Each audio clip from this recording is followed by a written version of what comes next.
السلام علیکم ورحمۃ اللہ وبرکاتہ۔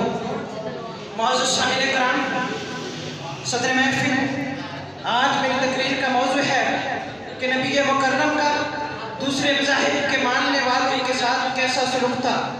معزز سامعین کرام، اس سوال کا جواب نہایت آسان ہے۔ کیونکہ میرے نبی کا اسوہ اس عالم آب گل کا وہ چمکتا ہوا سورج ہے جس کی کرنیں ڈھونڈنی نہیں پڑتی، وہ اپنی پوری آب تاب کے ساتھ یوں چمکتی ہے کہ تمام عالم ان کے نور سے جگمگا اٹھتا ہے۔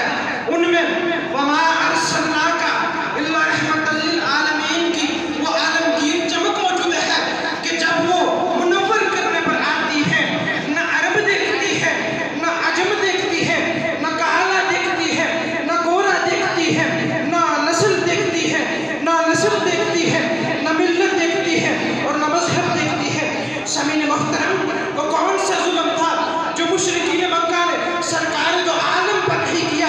جادوگر کہا، شاعر کہا، راستے میں کانٹے بچھائے، گلا گھونٹا، قتل کے منصوبے تیار کیے گئے، 3 سال تک ایک کانٹی میں محصور کر کے رکھ دیا۔ طائف کی گلیاں آج بھی آپ پر برسائے کے پتھروں کی شدت بیان کرتی ہے۔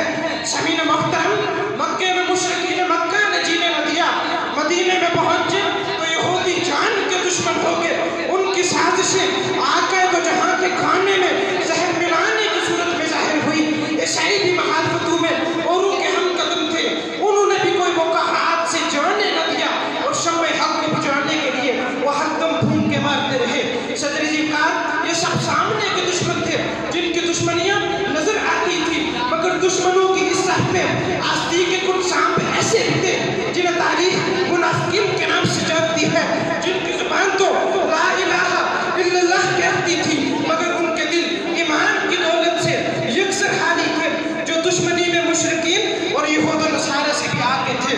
صدر ذیقات، یہ دشمنوں کے عوام تھے جن میں نفرت بھی تھی، عداوت بھی تھی، تشدد بھی تھا اور سازش بھی تھی، مگر ان سب کے جواب میں کیا آیا یہ بھی ملاحظہ کریں کہ سنگ کھا کر